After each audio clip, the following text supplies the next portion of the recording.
আমি সঞ্জয় কর্মকার সঞ্জয়ের সঙ্গে কিছুক্ষণ ইউটিউব চ্যানেলে সকলকে জানাই স্বাগত। আবার একটা প্রতিবেদন নিয়ে আপনাদের সামনে হাজির হয়েছি। আজকের অবশ্য বিশেষ খবর যে তৃণমূল নেত্রী এবং সুপ্রিমো তিনি ধর্নায় বসেছিলেন। রাজ্য সরকার অবশ্য মমতা ব্যানার্জির কথা মতো রানী রাসমণি রোডে ধর্নায় বসতে অনুমতি দেননি, তার বদলে ধর্মতলার ওয়াই চ্যানেলে অনুমতি দিয়েছিলেন। সেই মতো তৃণমূল নেত্রী সুপ্রিমো তিনি এসেছিলেন, ধর্নায় বসেছিলেন এবং তার সঙ্গে ছিলেন গুটি কয়েক বিধায়ক এবং সাংসদ, খুব সম্ভবত 3 জন সাংসদ এবং 5 থেকে 6 জন বিধায়ক ছিলেন।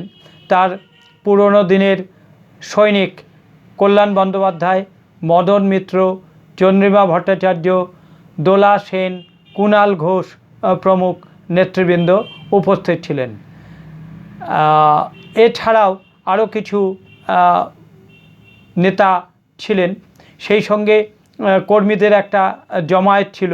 উপচে পড়া ভিড়, সেই ভয়ঙ্কর ভিড় ছিল না, তবে একটা ভিড় বা জমায়েত অবশ্যই ছিল এবং সেই মতো স্লোগান শাউটিং ছিল, জয় বাংলা স্লোগান ছিল এবং নানান রকম মমতা ব্যানার্জি জিন্দাবাদ বলে স্লোগান শাউটিং চলছিল। তবে মমতা ব্যানার্জি তার যথারীতি তার মতো করে তিনি অভিযোগের ডালি নিয়ে তিনি আজকে ধর্নায় বসেছিলেন এবং তিনি তার প্রতিবাদে তিনি বক্তব্যও রেখেছেন। তবে আমার মনে একটি প্রশ্ন জেগেছিল যে খাস কলকাতায়, রাজধানীর বুকে বা কলকাতার প্রাণকেন্দ্র একেবারে যা বলা যায় সেই জায়গাতে তিনি বাংলা ভাষায় না বলে হিন্দিতে তিনি কেন ভাষণ দিলেন সেটা ঠিক বোঝা গেল না। তিনি পশ্চিমবাংলার কথা বলেন, তিনি বাঙালি আনার কথা বলেন, তিনি বাঙালি অস্মিতার কথা বলেন, কিন্তু তিনি আজকের এই ধর্না সভায় অর্থাৎ তার সরকার চলে যাওয়ার পর আজকে তিনি প্রথম প্রকাশ্যে এলেন ধর্নায় বা প্রতিবাদ সভায়, সেখানে তিনি ভাষণটি দিলেন হিন্দিতে। কেন হিন্দিতে ভাষণ দিলেন বোঝা গেল না। হয়তো কোনো সম্প্রদায়কে বার্তা তিনি দিতে চেয়েছেন যে তার মতো করে, ঠিক আছে, কিন্তু এই বিষয়টি আমার একটু মনে প্রশ্ন জাগিয়েছে বা তুলেছে। তিনি কোন ভাষায় প্রতিবাদের ভাষা তুলে ধরবেন সেটা তার ব্যক্তিগত ব্যাপার, সে নিয়ে কারো কোনো প্রশ্ন থাকলেও কিছু বলার নেই। তবে একটা বিষয় বলতেই পারি যে আজকে চারিদিকে চোর চোর স্লোগানে আকাশ বাতাস মুখরিত হচ্ছে, ধ্বনিত হচ্ছে পশ্চিমবাংলার বিভিন্ন দিকে, কিন্তু তারই মাঝে এটা তো বলাই যায় যে তিনি যে স্লোগানটি এই 15 বছর ধরে চালালেন জয় বাংলা, সেটিও তো অন্য একটা দেশের স্লোগান, বাংলাদেশের স্লোগান। বাংলাদেশ তো আমাদের দেশের অঙ্গরাজ্য নয়, একটা প্রতিবেশী রাষ্ট্র, প্রতিবেশী দেশ। সেই দেশের একটা স্লোগান তিনি আমাদের রাজ্যে চালিয়ে দিলেন 15 বছর, জয় বাংলা বলে। আজকেও তার ধর্না মঞ্চ বা প্রতিবাদ সভা মুখরিত হলো জয় বাংলা বলে। তিনি এত কবিতা লেখেন, তিনি কথাঞ্জলি লিখেছেন, তিনি এত কথা বলেন, তিনি বাঙালিয়ানার কথা বলেন, পশ্চিমবাংলার কথা বলেন, পশ্চিমবাংলার অস্মিতার কথা বলেন। তিনি একটি স্লোগান তৈরি করতে পারলেন না যে স্লোগানের মাধ্যমে পশ্চিমবাংলার নিজস্বতা বজায় থাকে, নিজস্বতা তৈরি হয়, পশ্চিমবাংলার নিজস্ব একটা সভ্যতা বা সংস্কৃতি তৈরি হয়। পশ্চিমবাংলা তো সাংস্কৃতিক রাজধানী, কলকাতাকে বলা হয় কালচারাল ক্যাপিটাল। তাহলে সেই জায়গায় আমরা অন্য একটা প্রতিবেশী রাষ্ট্রের স্লোগান নিয়ে কেন আমরা মাতামাতি করব বা আমরা আমাদের মতন প্রতিবাদ করব বা উল্লসিত হব বা চিৎকার করব? এটা আমার মনে খুব প্রশ্ন জেগেছে। সেই জায়গায় দাঁড়িয়ে আজকে যখন চারিদিকে এই চোর চোর বলে স্লোগান ধ্বনিত হচ্ছে বিভিন্ন জায়গায়, তৃণমূলের নেতা নেতৃবৃন্দকে কেন্দ্র করে তাদেরকে দেখে, তো এই জয় বাংলা স্লোগানটিও তো চৌর্যবৃত্তির আরেকটি নমুনা, এটা তো অবশ্যই বলা যায়, এ নিয়ে কোনো সন্দেহ নেই। আরেকটি কথা বলতে পারি যে আজকের সভায় অনেক স্লোগান উঠল, তার মধ্যে আরেকটি স্লোগান উঠল, সেটা হলো যে শিরায় শিরায় রক্ত, আমরা সবাই মমতার ভক্ত। এই স্লোগানটা তো আইএসএফের স্লোগান। নওশাদ সিদ্দিকীকে দেখে তার কর্মীরা, তার ভক্তরা, তার অনুগামীরা, তার অনুসরণকারীরা এতদিন বলে এসছেন শিরায় শিরায় রক্ত, ভাইজানের ভক্ত। সেই স্লোগানটাও মমতা ব্যানার্জির কর্মীরা আবার নতুন করে বলতে থাকবেন। জয় বাংলা বলার পরেও আবার নতুন করে এটা বলতে হচ্ছে, শিরায় শিরায় রক্ত, আমরা সবাই মমতার ভক্ত। জানি না, এটা আবার হয়তো নতুন করে একটা পরাজয়ের পর আবার নতুন করে এটা একটা তৃণমূলের স্লোগান হয়ে উঠবে বা তৃণমূলের কর্মীরা বলতে থাকবে, যা অন্য একটা দলের রাজনৈতিক স্লোগান বলে পশ্চিমবঙ্গবাসী দেখেছে বা জেনেছে। যাক, তৃণমূল কর্মীরা যেটা ভালো বুঝবে সেটাই করবে। তাদের নিজস্বতা মনে হয় নেই, নিজস্বতা নেই বলেই তারা পরস্বতায় বিশ্বাস করে এবং অন্য কিছু ধার করে তারা স্লোগান দেন বা বন্দনা করেন। যাই হোক, এটা তাদের ব্যাপার। আরেকটা কথা বলি, সেটা হচ্ছে যে লক্ষ্মীর ভাণ্ডার নিয়ে একটা বিরাট তদন্তের মুখে পড়েছে। মাননীয় মুখ্যমন্ত্রী শুভেন্দু অধিকারী লক্ষ্মীর ভাণ্ডার নিয়ে তিনি তদন্তের নির্দেশ দিয়েছেন। লক্ষ্মীর ভাণ্ডার অনেক পুরুষেরা পেয়েছে, কোটি কোটি টাকা জালি হয়েছে এই লক্ষ্মীর ভাণ্ডার নিয়ে। যে লক্ষ্মীর ভাণ্ডার ছিল তৃণমূলের অহংকার, মমতা ব্যানার্জির গর্ব, সেই গর্বের ফানুসটিও ফেটে গেছে। সেই অহংকারের যে ভাবনা সেটাও বিনষ্ট হয়েছে। আজকে রাজ্য সরকার জানিয়েছে যে লক্ষ্মীর ভাণ্ডারের টাকা অনেক অনেক পুরুষেরা নিয়েছে এবং কোটি কোটি টাকা জালিয়াতি হয়েছে। আশ্চর্যের বিষয়, মমতা ব্যানার্জি প্রশাসনিক কর্ত্রী ছিলেন, তিনি ছিলেন সর্বময় কর্ত্রী, দলের নেত্রী এবং প্রশাসনিক কর্ত্রী। তিনি জানতেন না যে লক্ষ্মীর ভাণ্ডারের টাকাটা কার্তিক গণেশেরা নিয়ে যাচ্ছে, লক্ষ্মীর ভাণ্ডারের টাকাটা অন্য কোনো পুরুষ নিয়ে যাচ্ছে? কি আশ্চর্য! আর পুরুষেরাও অবলীলায় লক্ষ্মীর ভাণ্ডারের টাকা আত্মসাৎ করেছে। তারা লক্ষ্মী ছেলের মতন তারা লক্ষ্মীর ভাণ্ডারের টাকা ঘরে নিয়ে চলে গেছে। এ নিয়ে তদন্তের নির্দেশ দেওয়া হয়েছে, তদন্ত হচ্ছে।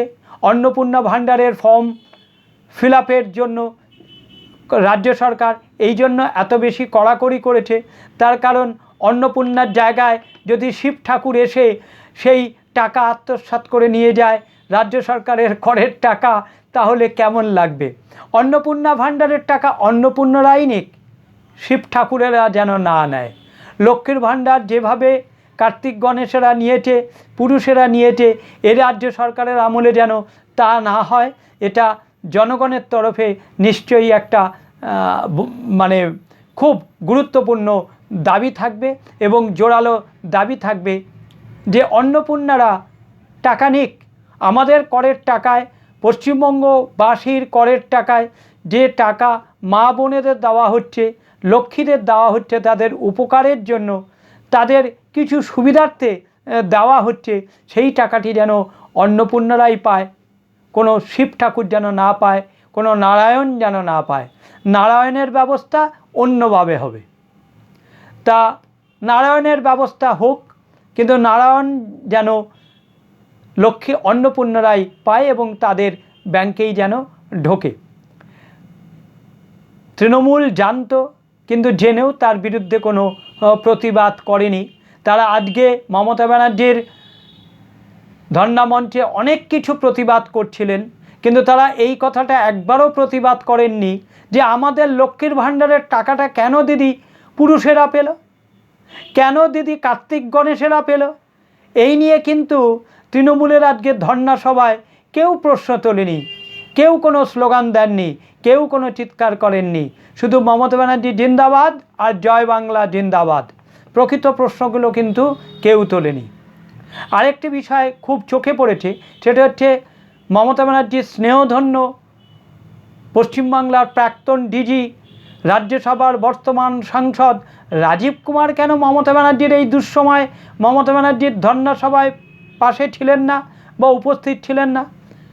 রাজীব কুমারকে যখন ধরতে গিয়েছিল সিবিআই, তখন তো মমতা ব্যানার্জি একদম দৌড়ে গিয়েছিলেন রাজীব কুমারকে বাঁচাতে, তার জন্য ধর্ণায় বসেছিলেন রাজীব কুমারের জন্য, যাতে রাজীব কুমারকে না ধরা যায়।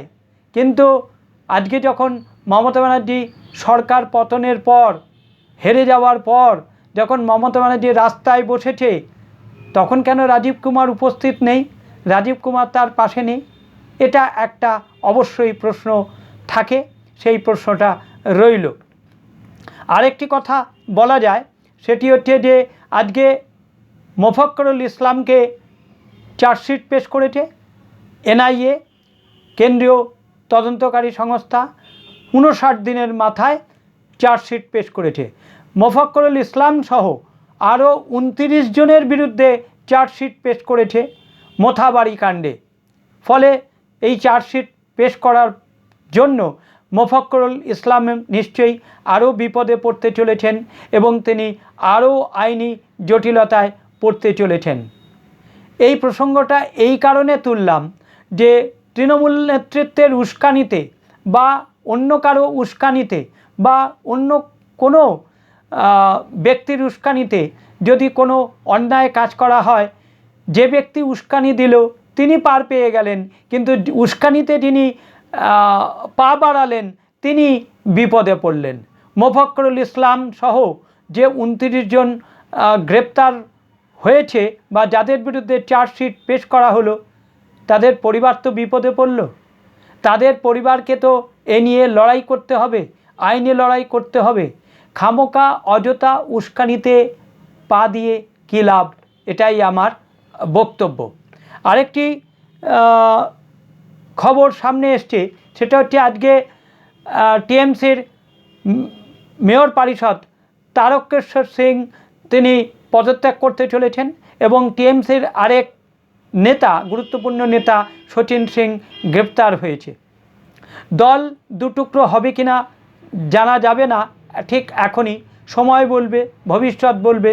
তবে এটা বোঝাই যাচ্ছে তৃণমূলের নেতারা তারা মমতা ব্যানার্জির নেতৃত্বকে মেনে নিলেও অভিষেকের নেতৃত্বকে তারা মানতে চাইছেন না, তারা মানবেন না এবং আগামী দিনে অভিষেকের নেতৃত্ব নিয়ে অবশ্যই প্রশ্নচিহ্ন থাকবে।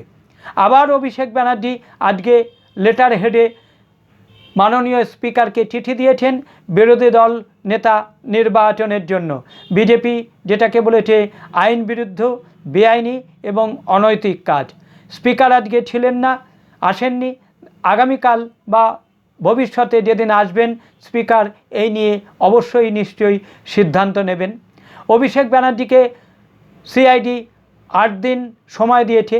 গতকাল তারা সিআইডির যে আধিকারিকরা বা অফিসাররা তারা অভিষেক ব্যানার্জির বাড়িতে গিয়েছিলেন, গিয়ে তাকে আবার নোটিশ ধরিয়ে এসছেন যে তিনি যে 15 দিনের সময় চেয়েছিলেন তাকে 15 দিনের সময় দেওয়া যাবে না, তার পরিবর্তে তাকে 8 দিন সময় দেওয়া হলো এবং আগামী সোমবার তাকে আবার বাবারি ভবনে তলব করা হয়েছে এবং তাকে হাজিরা দিতে হবে। চারিদিকে তৃণমূল তার বিভিন্ন আইনি জটিলতা এবং গ্রেপ্তারি নিয়ে জর্জরিত। চারিদিকে দেখা যাচ্ছে মানুষ ক্ষোভ প্রকাশ করছে, মানুষ বিষোদ্গার দেখাচ্ছে। আর তৃণমূলের বিভিন্ন অফিস থেকে নানান রকম ত্রিপল, কম্বল, টাকা পয়সা এসবগুলো পাওয়া যাচ্ছে, ত্রাণ সামগ্রী পাওয়া যাচ্ছে। আজকে সুরেন্দ্রনাথ কলেজের ইউনিয়ন রুম থেকে একটি টাকা ভর্তি ব্যাগ পাওয়া গেছে, যে টাকাগুলো নষ্ট হয়ে গেছে, উই পোকায় খেয়ে নিয়েছে। যাই হোক, ইউনিয়ন রুম বন্ধ ছিল বলে, হাইকোর্টের নির্দেশে ইউনিয়ন রুমগুলো বন্ধ ছিল বলে ইউনিয়ন রুমে কেউ আর ঢুকতে পারেনি। যথারীতি যে বা যারা ওই টাকাটি ওখানে রেখেছিল সেই টাকাটি আর নিতেও পারেনি, ব্যবহারও করতে পারেনি, যার ফলে উই পোকারা সেই টাকাগুলো খেয়ে নষ্ট করে দিয়ে গেছে।